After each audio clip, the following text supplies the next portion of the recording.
بسم اللہ الرحمن الرحیم۔ السلام علیکم۔ ہم لوگ گاؤں میں اپنی پرسکون زندگی گزار رہے تھے کہ ایک دن میرا شوہر شہر سے گھر آیا۔ میں نے دیکھا میرا شوہر بہت بے چین لگ رہا تھا، وہ مجھ سے کوئی بات کرنا چاہتا تھا۔ میں نے اپنے شوہر سے لاکھ بار پوچھا کہ کیا بات ہے، کیا آپ کو کچھ پریشان کر رہا ہے؟ کہنے لگے کہ نہیں، پریشانی والی تو کوئی بات نہیں، بس میرے دل میں ایک سوال ہے، سوال ایسا کہ اگر تم اس کا جواب ہاں میں دو گی تو تمہاری زندگی پرسکون ہو جائے گی، نہ میں دو گی تو جیسی ہے ویسی ہی رہے گی۔ میں سوچ میں پڑ گئی کہ ایسا کیا سوال ہے۔ پھر میرے شوہر نے مجھ سے پوچھا، کیا تم میرے ساتھ چل کر شہر میں رہو گی؟ میرے لیے اس سے اچھی بات کیا ہو سکتی تھی؟ ہر عورت کا یہی خواب ہوتا ہے کہ وہ ہر پل اپنے شوہر کے ساتھ رہے، شوہر کی محبت کے سائے تلے میں رہے۔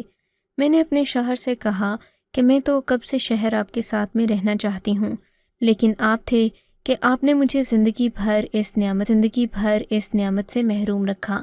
اب اگر کوئی بات ایسی بن رہی ہے تو بننے دیجیے، میں اور مریم آپ کے ساتھ ہی رہ لیں گے۔ میرے شوہر اس بات پر خوش ہو گئے، پھر کہنے لگے کہ مریم کو لے کر جانا بہت ضروری ہے، وہاں پر بچوں کو ویکسینز بھی لگتی ہیں، وقت پر ویکسین لگ جائے تو زندگی بھر انسان محفوظ رہتا ہے، اگر ویکسین نہ لگے تو لڑکی یا لڑکے دونوں کی زندگی تباہ ہو سکتی ہے۔ میرے شوہر بھی لیب ٹیکنیشین تھے، انہیں اس بات کا اچھے سے علم تھا۔ میں نے اپنے شوہر کی کسی بات کو آج تک نہیں ٹالا تھا۔ انہوں نے جب یہ بات کی تو میں بھی خوش ہو گئی کہ چلو میں ان کے ساتھ شہر تک جاؤں گی تو زندگی بدل جائے گی۔ مقررہ دن پر ہم لوگ اپنا سامان باندھ کر شہر کی طرف روانہ ہو گئے۔ میرے شوہر نے 2 کمروں کا چھوٹا سا گھر لے رکھا تھا، ہم لوگوں نے وہیں پر اپنا سامان لگا لیا۔ میری بیٹی بھی شہر میں آ کر بہت خوش تھی، اس کی عمر کم ہی تھی لیکن بیٹی کو ہر چیز کے بارے میں ضرور پتہ ہوتا تھا۔ جب بھی گاؤں کے گندے ماحول میں میری بیٹی کبھی خوش نہیں ہوئی تھی، کیونکہ میں اسے گندے بچوں کے ساتھ کھیلنے بھی نہیں دیتی تھی تو اسے اور زیادہ محرومی کا احساس ہوتا تھا۔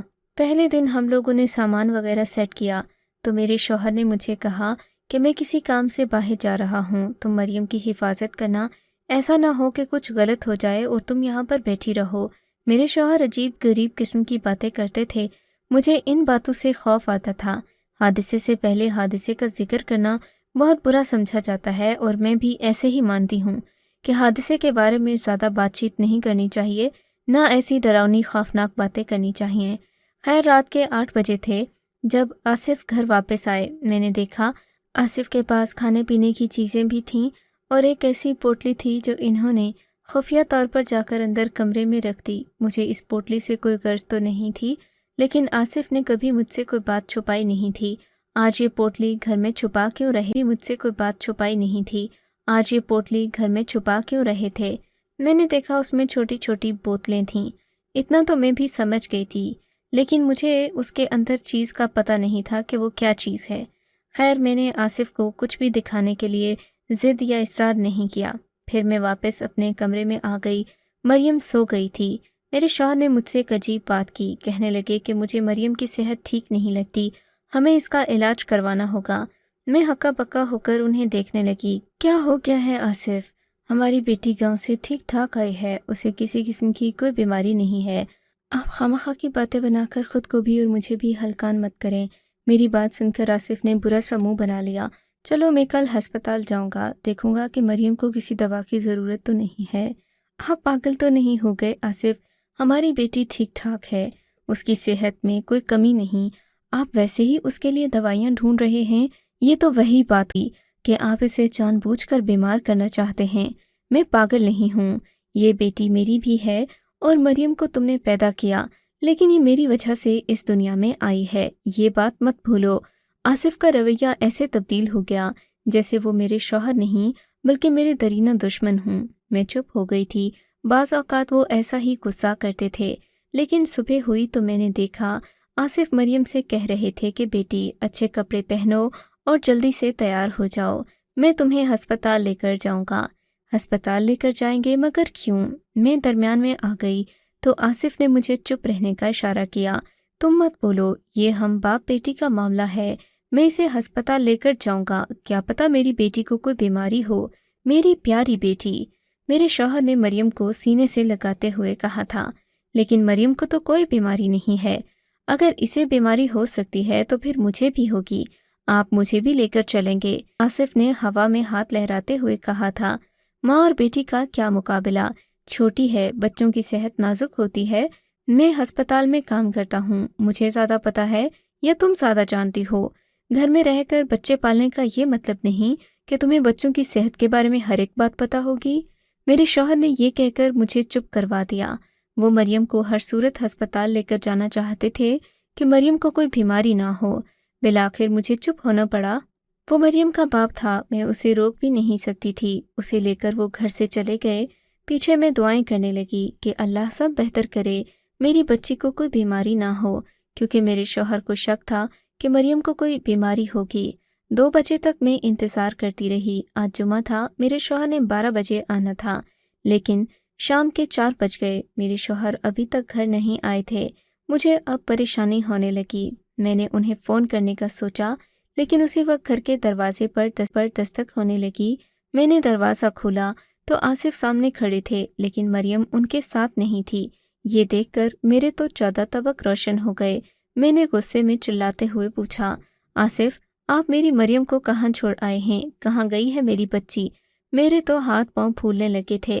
تب آصف گھر سے اندر آتے ہوئے بولے، تم پاگل تو نہیں ہو گئی ہو؟ میں اپنی بیٹی کو کہاں چھوڑ کر آ سکتا ہوں؟ اس کا ہسپتال میں چیک اپ ہے، اسی لیے اسے ہسپتال میں چھوڑا ہے تاکہ میں بھی تو دیکھوں میری بچی ٹھیک ٹھاک ہے بھی یا نہیں۔ اب مجھے اپنا شوہر پاگل اور نفسیاتی مریض لگنے لگا تھا۔ مجھے تو ان کے ہسپتال کا نام بھی نہیں پتا تھا کہ میں ان کی اجازت کے بغیر ہی وہاں چلی جاتی اور جا کر ان لوگوں سے کہتی کہ میری بچی کو چھوڑ دو، اسے کوئی بیماری نہیں ہے۔ لیکن کیا کرتی، اب شوہر کی بات کو بھی جھٹلایا نہیں جا سکتا تھا۔ میں گھر بیٹھ کر ہی اپنی بیٹی کا انتظار کرنے لگی۔ میں بار بار اپنے شوہر سے کہتی بھی ان کو برا لگتا، اسی لیے تو میں نے خاموشی اختیار کر لی تھی، لیکن اب وقت بہت آگے نکل چکا تھا۔ رات کے 8 بج چکے تھے۔ میں نے اپنے شوہر سے کہا، خدا کے لیے معصوم بچی کو اس طرح ہسپتال میں مت چھوڑیں، اسے کوئی بیماری بھی نہیں، اب اسے چل کر لے آتے ہیں۔ تب میرے شوہر کو واقعی میں فکر ہونے لگی۔ وہ اٹھے اور بولے، چلو چلتے ہیں، لیکن تم ادھر ہی رکو۔ پھر کچھ سوچ کر بولے، تم بھی اکیلی ہو، میرے ساتھ ہی چلو۔ میں اور آصف دونوں ہسپتال پہنچ گئے۔ میرے شوہر جس ہسپتال میں کام کرتے تھے، میں نے اس کا بھی پتہ نوٹ کر لیا تھا۔ میں نے سوچ لیا تھا کہ اب میں کسی صورت بھی اپنے شوہر کو اکیلے کہیں جانے نہیں دوں گی، ان کا پیچھا کروں گی اور دیکھوں گی کہ وہ بار بار ہسپتال کے چکر تو لگاتے ہی ہیں، ساتھ میں مریم کو یہاں کیوں لاتے ہیں، کوئی وجہ تو ہوگی ہی۔ میں ان پر شک کرنے لگی تھی۔ ہم لوگ ہسپتال پہنچے تو میرے شوہر نے مجھے میرے پیچھے ہی رکنے کا اشارہ کیا، کہنے لگے کہ وارڈ سے اسے لے آتا ہوں۔ تھوڑی دیر کے بعد جب وہ آئے تو مریم ان کے ساتھ ہی تھی، حشاش بشاش اور پہلے سے بھی زیادہ خوش۔ مریم بیٹا، کیا ہوا ہے؟ تم بیمار تو نہیں تھی؟ میں نے اسے سینے سے چپکاتے ہوئے کہا تو میرے گلے میں باہیں ڈال کر بولی، اماں میں بالکل ٹھیک ہوں، مجھے تو کچھ بھی نہیں ہوا، میں تو ابھی سو کر اٹھی ہوں۔ مریم کی بات سن کر میرے ذہن کو دھچکا سا لگا تھا۔ سو کر اٹھی؟ بیٹا تم کب سے سو رہی ہو؟ میں نے پوچھا تو اس نے بتایا کہ جب سے ابا اسے چھوڑ کر یہاں گئے تھے تبھی سے وہ سو رہی تھی۔ میں نے اپنے شوہر کو مشکوک نظر سے دیکھا تو اس نے نظریں جھکا لی تھیں۔ بیٹا تمہیں کوئی تکلیف یا مسئلہ تو نہیں ہے نا؟ میں نے پوچھا تو بیٹی نے نفی میں سر ہلا دیا۔ میں اور میرا شوہر مریم کو لے کر گھر آ گئے۔ اگلی صبح پھر شوہر نے ضد کرنا شروع کر دی تھی، چلو آج تم بھی میرے ساتھ ہی چلو، مریم کو ویکسین لگوانی ہے، اسے اور کچھ تو نہیں، لیکن آنے والی بیماریوں کے بارے میں بہت زیادہ خوفزدہ رہتا ہوں۔ مجھے لگتا ہے کہ جب تک میری بیٹی کو ویکسین نہیں لگے گی تب تک وہ سبھی بیماریوں سے محفوظ نہیں ہے، اسے ایک ویکسین کی ضرورت ہے، ورنہ بعد میں ہم کیا کریں گے بیٹی؟ میں یہ سن کر چپ ہو گئی تھی۔ میں اور میرے شوہر ہسپتال پہنچے، وہاں ایک ڈاکٹر کے پاس بیٹھے۔ ڈاکٹر نے کہا کہ اس بچی کو ویکسین کی ضرورت تو نہیں ہے، لیکن اگر آپ پھر بھی حفاظتاً لگوانا چاہتے ہیں تو جا کر پولیو کی ویکسین لگوا دیجیے، اس عمر کے بچوں کو پولیو کی ویکسین ہی لگتی ہے۔ میرے شوہر نے مجھے آنکھوں سے اشارہ کیا، بولے کہ چلو پولیو ویکسین والے کمرے میں چلتے ہیں۔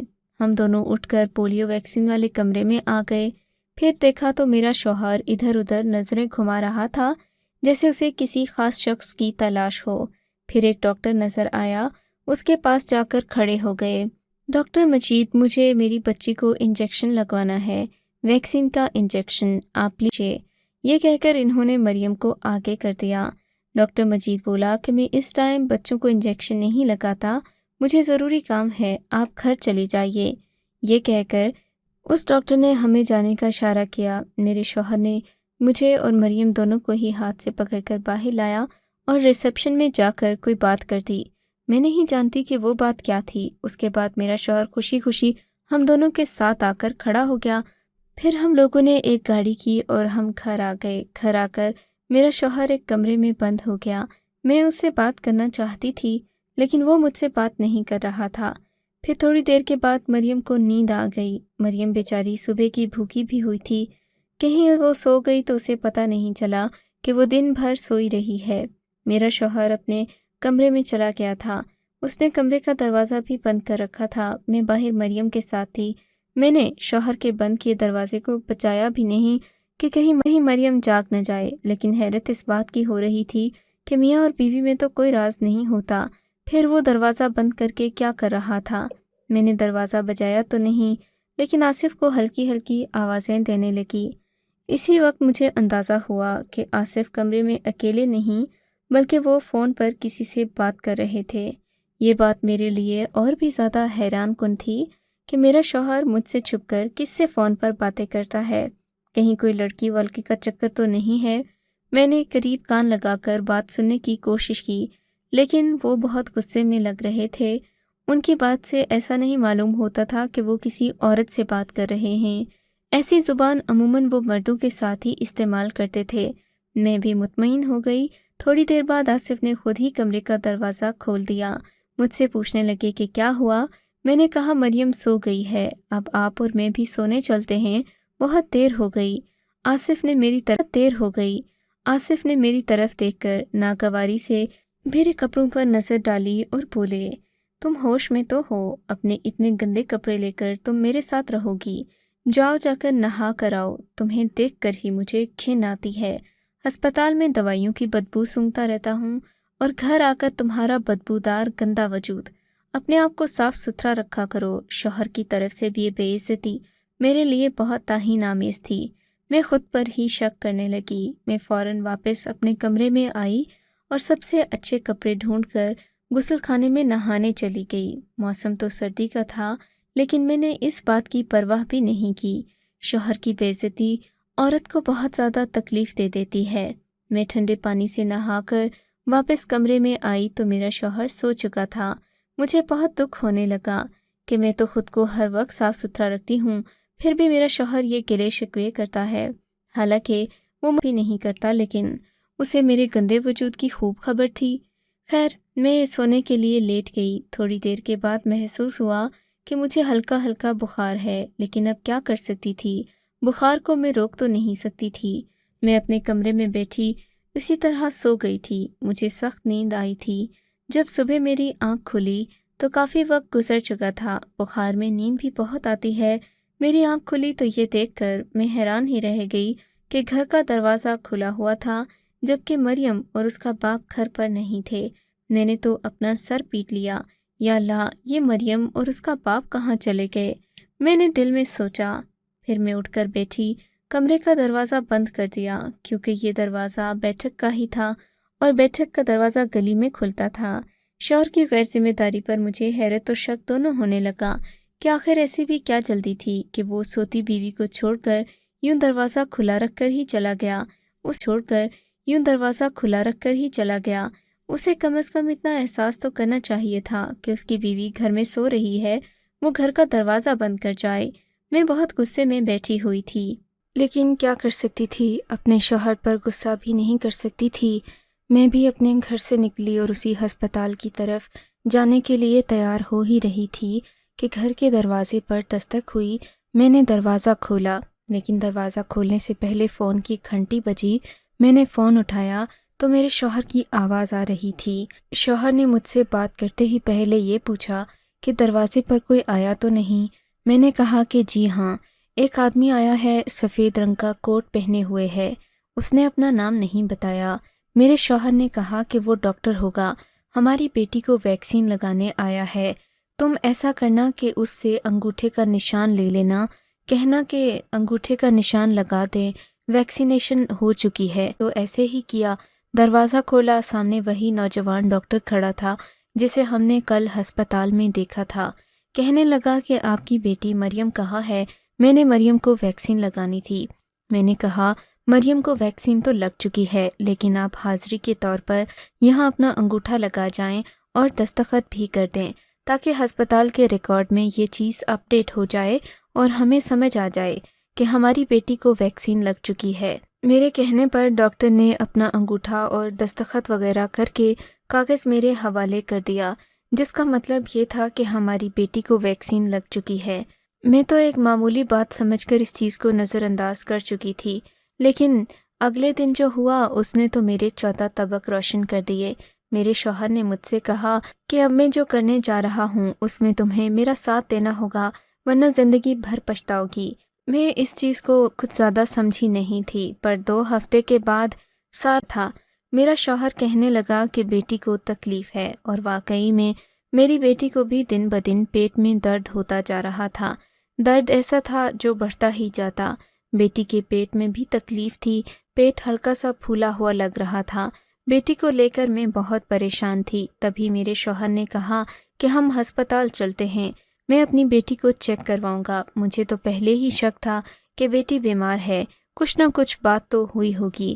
میں اپنے شوہر کی وجہ سے خود پریشان ہو گئی کہ وہ مریم کے بارے میں ٹھیک ہی کہہ رہے تھے۔ واقعی میں میری بیٹی اس قدر بیمار تھی اور مجھے اندازہ ہی نہیں ہوا۔ ہم لوگ بیٹی کو لے کر ہسپتال چلے گئے۔ میرے شوہر نے مجھے باہر ہی چھوڑا اور کہنے لگے میں اپنی بیٹی کو لیب میں جا کر خود چیک کرواتا ہوں، ٹیسٹ تو میں ہی کرتا ہوں، ڈاکٹر سے چیک اپ کروانے کے بعد میں چیک کرنے کے لیے اپنی لیب میں جا کر ٹیسٹ کروں گا اور پھر دیکھوں گا کہ اسے کیا بیماری ہے۔ میری تو حیرت کی انتہا اس وقت نہ رہی جب میرا شوہر روتا پیٹتا لیب سے باہر آیا۔ اس نے سارے اسٹاف کو اکٹھا کیا اور پیٹ پیٹ کر کہنے لگا، لوگوں، میرے ساتھ بہت بڑا دھوکہ ہو گیا۔ یہ کیا ہو گیا ہے؟ میں نے تو سوچا بھی نہیں تھا میری بیوی اور بچے کے ساتھ اتنا بڑا ظلم ہو جائے گا، میں نے سوچا نہیں تھا۔ اس کی واویلا سن کر پورا ہسپتال جمع ہو گیا۔ ہسپتال والوں کے سامنے میرے شوہر نے اعلان کیا کہ ہماری چھوٹی بیٹی کے پیٹ میں کسی کا بچہ ہے اور یہ کہ وہ امید سے ہے۔ یہ بات سنتے ہی سب لوگ اپنے کانوں کو ہاتھ لگانے لگے۔ ایسا کیسے ہو سکتا ہے آصف؟ تمہیں کوئی غلط فہمی ہوئی ہے۔ ارے غلط فہمی کیسے ہوئی؟ میں نے خود اپنے ہاتھوں سے رپورٹ کی ہے۔ میری بیٹی کے پیٹ میں بچہ پل رہا ہے اور یہ کسی اور کا کام نہیں۔ مجھے سب پتا ہے کہ یہ کس نے کیا ہے۔